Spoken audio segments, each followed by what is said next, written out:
Uy. Hindi pala makakita. Tunog, isang bilog lang niya. Parang 5 piso lang.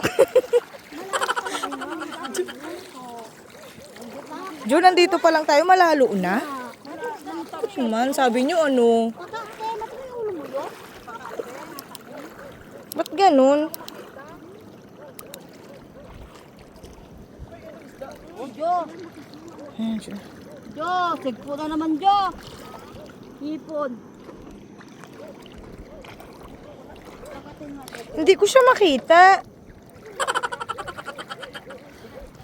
Kasi yung flashlight niya parang ano. Uy, hindi ko makita. Hindi ko nakuha.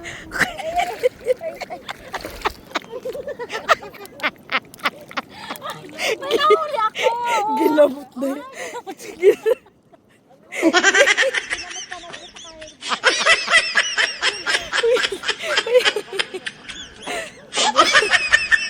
Kaukulan.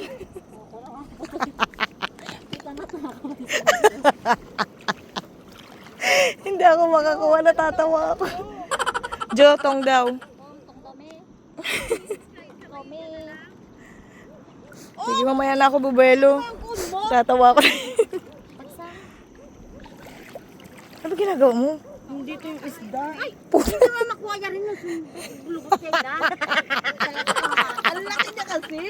Diyan, pag sumiksik pala siya, pilitin niyang kunin sa bahay niya.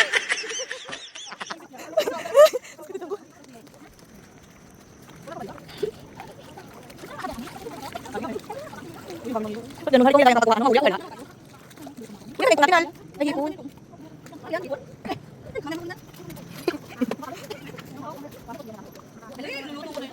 Ala, kumukulay ano siya? Oh, Paano? oo. Ala! Alang cute. Ala.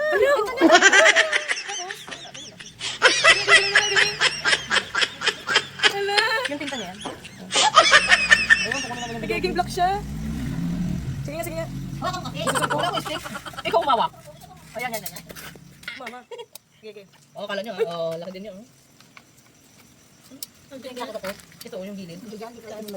Uy, nakakuha ko nito. Saan? Ah, yun ang kinakagat. Pagkati mo nga. Sino kinakagat yung Jo? Ba't kinakagat yung Jo? Pagkati mo nga, Jo? Ay, pumunta sa ilong mo. Ang drama. Uy, tama kinakain nga nila yan ng buhay. Buhay, di ba? Yung mga Korean, Jo? Minumukbang ng Korean yan? Ay, dito lahat ka mo.